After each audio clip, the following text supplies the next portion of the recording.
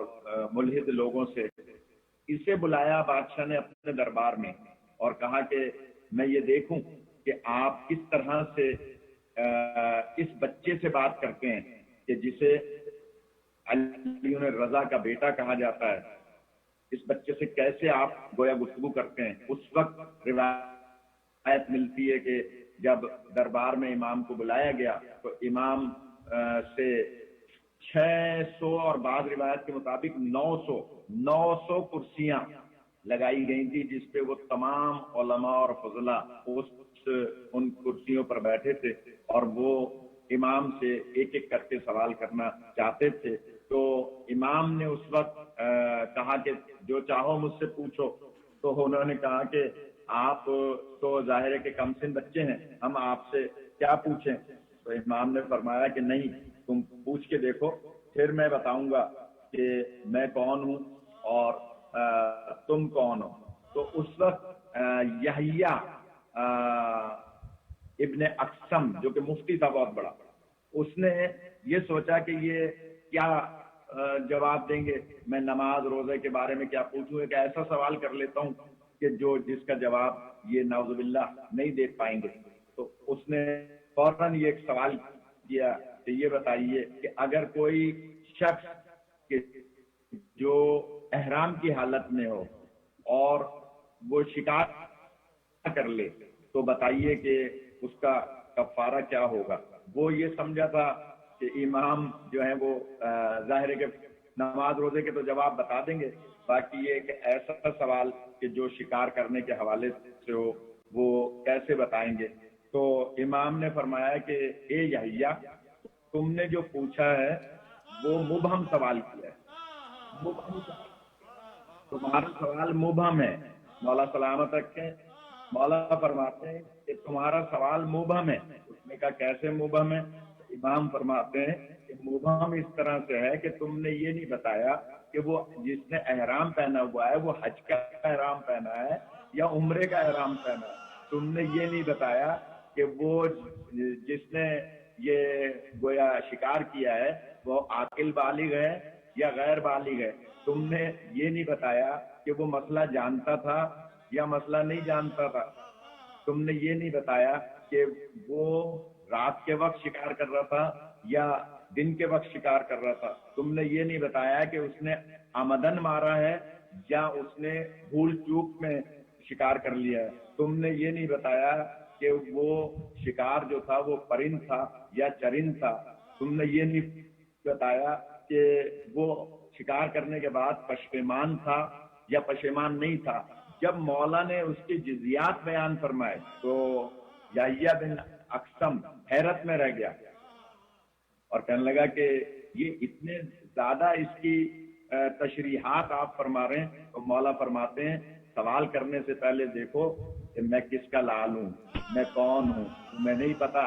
ہم وہ ہیں کہ جو یہاں سے آ کے نہیں پڑھے بلکہ اللہ کے یہاں سے پڑھ کے آئے. ایک درود پڑھنے محمد والے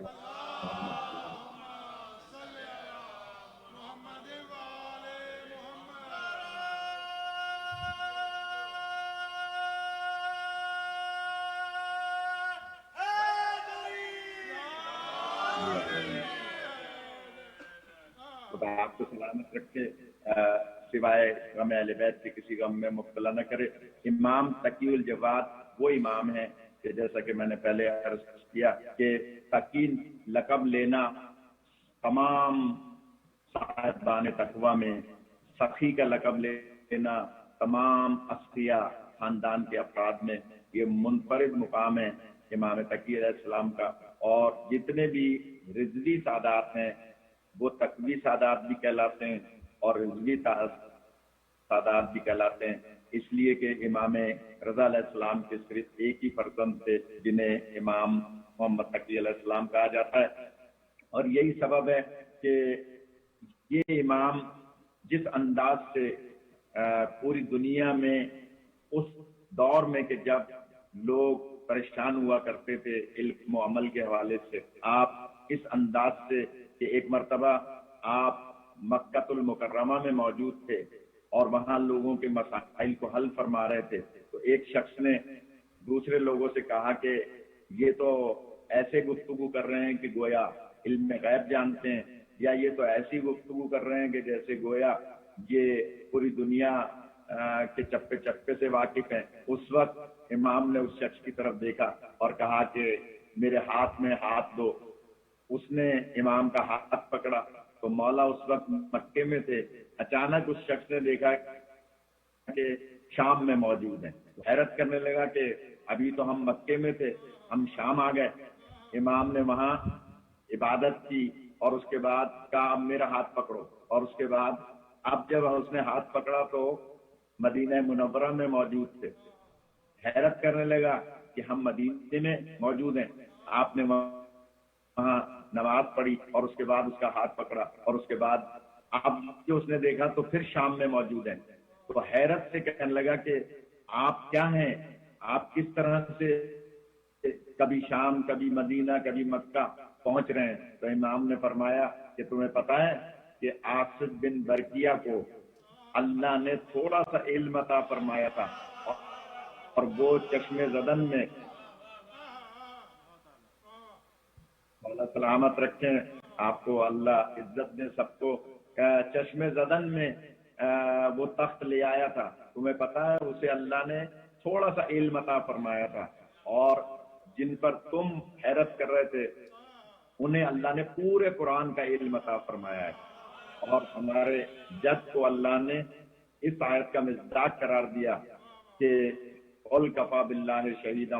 بینی و بینکم ومن عنده علم الکتاب، اور اسی طرح سے اللہ نے ہمیں علم عطا فرمایا ہے، ہم چشم زدن میں جہاں چاہیں جا سکتے ہیں اور جہاں چاہیں آ سکتے ہیں۔ تو میں دشمنان اہل بیت کو اس بات کا جواب دوں گا کہ کعبہ مولانا تشریف فرمائیں، اردو تو نہیں سمجھ رہے ہوں گے لیکن میں شکر گزار ہوں کہ قبلہ موجود ہیں۔ تو اس وقت مولا نے فرمایا کہ ہم پوری کائنات کا علم رکھتے ہیں اور جہاں چاہیں آ جا سکتے ہیں۔ تو میں موالیان حیدر کرار کیلگری کی خدمت میں عرض کروں گا کہ مولا تقی نے بتا دیا کہ ہم اسی جسم کے ساتھ ہر جگہ جا آ سکتے ہیں۔ تو معلوم ہوا کہ ہم جو یا علی مدد کہتے ہیں یا حسن اور حسین مدد کہتے ہیں تو یقیناً اسی جسم کے ساتھ ہماری مدد کے لیے پوری کائنات میں آ سکتے ہیں اور پوری کائنات میں جا سکتے ہیں۔ ایک درود پڑھ لیں بلند آواز سے محمد والا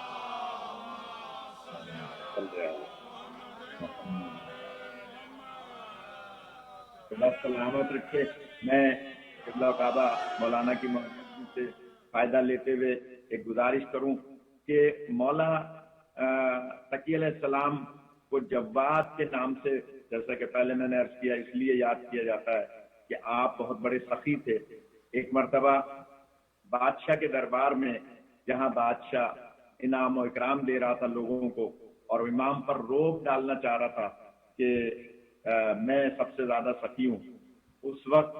جبکہ وہاں 900 کرسیاں لگی ہوئی تھی، امام نے جب یہ دیکھا کہ یہ مجھ پہ کوئی ظاہری روب ڈالنا چاہ رہا ہے تو آپ نے فرمایا کہ جو چاہے مجھ سے طلب کرے۔ تو جو اگلی رو کے لوگ تھے، جو عمرہ تھے، جو گویا وزیر تھے، انہوں نے کہا کہ ہم تو خود عمرہ اور وزیر ہیں، آپ ہمیں کیا دے سکتے ہیں؟ آپ نے اپنے ہاتھ کو بڑھایا اور آستین سے لال و جواہر نکلنا شروع ہوئے، اور وہ تمام کے تمام جو رؤوسا اور گزرا آگے بیٹھے تھے ان سب کی جھولیاں بھر گئیں۔ وہ حیرت کرنے لگے کہ یہ آپ کی آستین سے لال و جواہر نکل رہے ہیں۔ آپ فرماتے ہیں کہ یہ آستین میرے ہاتھ سے مس ہے اور میرا ہاتھ میرے آبا و اجداد سے مس ہے، اور میرے جد علی بن ابی طالب کا ہاتھ اللہ کا ہاتھ قرار دیا جاتا ہے، اس لیے کہ علی ید اللہ بھی ہیں، عین اللہ بھی ہیں، وجہ اللہ بھی ہیں، لسان اللہ بھی ہیں، حزن اللہ بھی ہیں، لہذا ہم ان کی اولاد ہیں۔ تو روایت ملتی ہے کہ یہ مولا کا جو لقب جواد پڑھا وہ اسی دربار میں کہ جتنے بھی رؤوسا بیٹھے تھے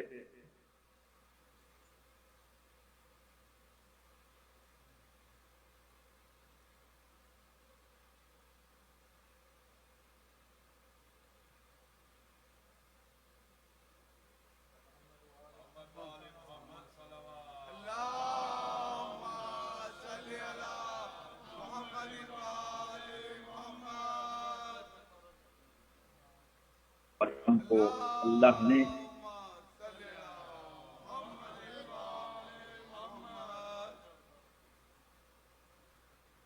ایک مرتبہ اور درود پڑھنے میں سمجھوں میری آواز پہنچ رہی ہے.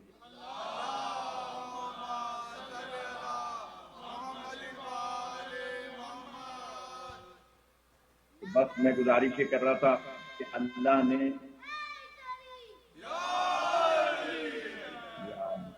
مولا ان بچوں کو، ان کے والدین کو سلامت رکھے. میں عرض کر رہا تھا کہ اللہ تعالیٰ نے امام مبین،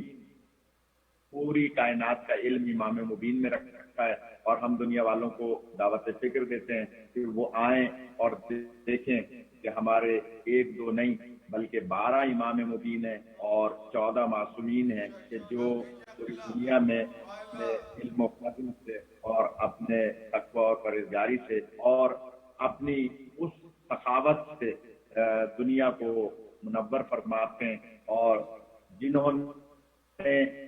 اللہ کے دین کی خاطر اپنی اتنی بڑی قربانیاں دی کہ تاریخ میں ایسی قربانیاں نہیں ملتی. دعوت فکر ہے انشاءاللہ جب انشاءاللہ ثم انشاءاللہ عشرہ اربعین میں حاضر ہوں گے. دعا کریں کہ خدا اس بیماری سے اور اس کے جو اثرات ہیں ان سے تمام کو محفوظ رکھے. تو پھر تفصیلی ائمہ علیہ السلام کے فضائل و مناقب بیان کریں گے، لیکن فی الحال صرف اپنے سننے والوں کی خدمت میں عرض کروں گا کہ امام کو تقی الجواد اس لیے کہا جاتا ہے کہ آپ تقوی و پرہیزگاری میں بلند و بالا اور سخاوت میں سب سے زیادہ تھے. امام نے ہمیں ایک درس دیا ہے کہ دیکھو تم اگر اللہ کی راہ میں تھوڑا سا بھی خرچہ کرو گے، انفاق کرو گے، تو اللہ تمہاری جان کا بھی محافظ ہوگا اور تمہارے مال کا بھی محافظ ہوگا. ایک روایت ملتی ہے کہ ایک شخص جس کا نام قاسم تھا، اور وہ ایک مقام پر کھانا کھا رہا تھا بیٹھا ہوا. گزرتے ہوئے ایک مسافر نے اس سے کہا کہ مجھے بھوک لگی ہے، تو اس نے ایک روٹی کا ایک ٹکڑا اس مسافر کو دیا جس کو بھوک لگ رہی تھی، اور اس کے بعد اس نے کہا کہ اللہ کا شکر ادا کرو. اتنے میں اتنی تیز آندھی چلی کہ اس شخص کے جو کھانا کھا رہا تھا اس کے کچھ مال و اسباب ہوا میں اڑ گئے، اور اس کے بعد وہ سفر مکمل کر کے جب مدینہ پہنچا تو امام تقی الجواد علیہ السلام کی خدمت میں پہنچا. امام کے پاس بیٹھا تھا کہ اچانک وہ مال و اسباب جو اس کا آندھی طوفان میں اڑ گیا تھا وہ امام کے پاس موجود تھا. امام نے کہا لو قاسم، یہ تمہارا مال تمہارے حوالے کیا جاتا ہے. وہ حیرت کرنے لگا، مولا میں تو بہت دور سفر میں جہاں آندھی آئی تھی وہاں میرا یہ مال اڑ گیا تھا، یہ آپ کے پاس کیسے آ گیا؟ امام فرماتے ہیں کیونکہ تم نے ہماری محبت دل میں رکھ کے ایک سائل کو ایک روٹی کا ٹکڑا دیا تھا، تو اللہ کو یہ برداشت نہیں کہ جو 14 کی محبت دل میں رکھ کے تو اس کا مال و اسباب ضائع ہو جائے، یہ اللہ کو برداشت نہیں ہے. لہذا آپ تمام مومنین کی خدمت میں عرض کروں گا کہ جو 14 کی محبت دل میں رکھ کے اس طرح سے عزاداری کریں، اس طرح سے مولا کے فضائل و مناقب سنیں اور مومنین کی خدمت کریں. جن ممالک میں پاکستان جیسے لوگ کرونا کی یا مختلف وبا کی بیماری سے پریشان ہیں، آپ حضرات ان کی مولا کے نام پر مدد کریں. دنیا بھر میں جہاں کہیں بھی کار خیر کر سکیں، تو جب اگر 14 کے نام پر کریں گے تو اللہ جان کا بھی محافظ ہو جائے گا اور مال کا بھی محافظ ہو جائے گا. خدا ہماری اس عبادت کو قبول کرے. بس چند جملے عرض کروں گا کہ یہ وہ امام ہیں کہ جنہوں نے اپنے آبا و اجداد کے کردار کو، اپنے آبا و اجداد کے فضائل و مناقب کو پوری دنیا میں پھیلایا، اور بہت کم سنی میں، یعنی مولا کی شہادت بہت ہی کم عمری میں 26 سال کے تھے جب مولا تقی الجواد علیہ السلام کو معتصم عباسی نامی خلیفہ نے زہر دیا، اور زہر دینے سے پہلے مولا کو قید خانے میں رکھا تھا، کیونکہ آپ کے فضائل اور مناقب کھل کھل کے باہر آ رہے تھے، اور لوگ بادشاہ سے کہہ رہے تھے کہ جب یہ نوجوان اتنا علم رکھتا ہے تو حکومت کا حق اسی کو ہے. لیکن آپ سب جانتے ہیں کہ جس طرح سے مولا علی علیہ السلام کا حق غصب کیا گیا، جس طرح سے حضرت زہرا پر دروازہ جلایا گیا اور ان کا حق غصب کیا گیا، اسی طرح سے ہر امام کے ساتھ ظالموں نے صرف اس خیال سے کہ کہیں یہ ہماری حکومت ہمارے ہاتھ سے نہ لے لیں، کہیں یہ ہمارے جاؤ حشم کو نہ لے لیں، اسی طرح سے امام تقی علیہ السلام کو کافی عرصہ قید رکھا گیا. اور جب امام قید خانے میں تھے تو اپنے دادا امام موسی کاظم کو یاد کرتے تھے، کیونکہ آپ کے دادا امام موسی کاظم آپ سب جانتے ہیں 14 سال قید میں رہے، اور کبھی امام مولا سجاد کو یاد کرتے تھے کہ میرے جد آقا سجاد کس طرح سے قید خانے میں رہے. اور عزیزارو، جب معتصم باللہ خلیفہ نے امام تقی الجواد کو زہر دیا اور وہ زہر آپ کے جسم میں صلاحیت کر گیا، تو آپ بار بار آسمان کی طرف دیکھتے تھے اور فرماتے تھے رضن بقضائی و تسلیما لامر. اور اس وقت مولا اس انداز سے کربلا والوں کو یاد کرتے تھے. اور جب مولا نقی علیہ السلام اعجاز امامت سے اپنے بابا مولا تقی کے غسل و کفن کے لیے آئے تو ایک روایت ملتی ہے کہ جب مولا نقی علیہ السلام اپنے بابا کو غسل دے رہے تھے تو اس وقت مولا کے لب ہل رہے تھے، اور مولا تقی فرماتے تھے بیٹا نقی اس وقت کو یاد کرو کہ جب میرے جد حسین علیہ السلام کو بھوک اور پیاسا کربلا کے میدان میں شہید کیا گیا تو نہ کوئی ان کو غسل دینے والا تھا، نہ کفن دینے والا تھا. عزیزارو، میں آپ کی خدمت میں عرض کروں گا کہ یہ امام تقی الجواد جو کہ امام نقی علیہ السلام کے بابا ہیں، کہ جنہیں مولا نقی نے بڑے احترام سے بڑے اہتمام سے غسل و کفن دیا، لیکن کیا حال ہوگا اس امام کا کہ جب 11 محرم کو مولا سجاد علیہ السلام کے ہاتھوں میں رسن باندھ کے امام حسین کے لاشے کے پاس سے لے جایا جا رہا تھا تو اس وقت امام سید سجاد بار بار غش کر جاتے تھے، اور جناب زینب عالیہ کہتی تھی کہ بیٹا سجاد ابھی تو بہت لمبا سفر ہے، ابھی تو کوفہ اور شام کے بازار اور قید خانے باقی ہیں. اس وقت مولا سجاد فرماتے تھے پھوپھی اماں میں کیسے برداشت کروں، اس بیٹے کا کیا عالم ہوگا جس کے باپ کا لاشا بھی گور و کفن پڑا ہو اور وہ بیٹا اپنے باپ کو سپرد قراب نہ کر سکے. میں کہوں گا مولا نقی آپ نے اپنے بابا کو بڑے اہتمام کے ساتھ آپ نے اس مقام پر جسے آج کاظمین کہا جاتا ہے اپنے بابا کو سپرد قراب کیا. لیکن میرے لاکھوں سلام اس غریب امام پر جو مولا سجاد کو جب مولا حسین کے لاشے کے پاس سے گزارا جا رہا تھا تو مولا سید سجاد ایک مرتبہ غش کھا کے بابا کے قدموں کی طرف گر پڑے تھے اور کہا تھا بابا بابا میں مجبور ہوں. اس وقت مولا حسین کے لبوں سے آواز آ رہی تھی کہ جو نو کے نیزہ پر سر تھا کہ اے سید سجاد اسلام کے اس کارواں کو تم نے پروان چڑھانا ہے. اور ہزاروں میں ایک روایت یاد کرنا چاہتا ہوں اور یاد کرانا چاہتا ہوں کہ مولا تقی علیہ السلام کی اولاد موجود تھی لیکن پابند رسم نہ تھی. لیکن ہزاروں جب کوفے کے بازار میں جناب زینب عالیہ پر پتھر برسائے جا رہے تھے اس وقت مولا حسین علیہ السلام نے اپنی آنکھوں کو بند کر لیا تھا. اس وقت جناب زینب نے اپنے بھائی کی طرف دیکھ کر کہا تھا بھیا حسین جب تمہیں شہید کیا جا رہا تھا اس وقت میں تمہیں اپنی آنکھوں سے دیکھ رہی تھی اور میں زمین سے کہہ رہی تھی یہ زمین تو اوپر ہو جا.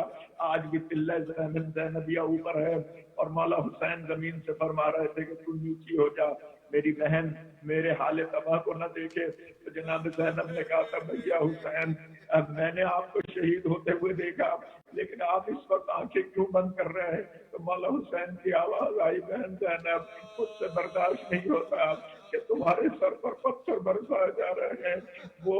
علی کی بیٹی کہہ کے جس کے سر کو کبھی سورج نے بھی برہنا نہ دیکھا تھا اس کے سروں پر پتھر کوفے کے بازار میں برسائے جائیں. میں کہوں گا مولانا کی آپ نے اپنے بابا کو بڑے اہتمام سے غسل و کفن دے کے سپرد تراب کیا لیکن ذرا کربلا میں آئے کہ مولا سجاد کی بے بسی کا عالم، مگر اس وقت کو یاد کریں جب بنی اسد کے افراد آئے تھے اور بنی اسد نے آ کر مولا سجاد اعجاز امامت سے آئے تھے، اور جب ان لاشوں کو سپرد تراب کیا تھا، عزادار و روایت ملتی ہے اس وقت مولا سجاد بار بار گھٹنوں کے بل بیٹھ جاتے تھے اور کہتے تھے بابا حسین، اے علی اکبر، اے قاسم، اے اون محمد، میں مجبور تھا ورنہ میں اپنے ہاتھوں سے تمہیں سپرد تراب کرتا۔ ہمارے لاکھوں سلام مولا تقی الجواد پر، ہمارے لاکھوں سلام کربلا والوں پر۔ انا للہ و انا الیہ راجعون۔ ماتم حسین۔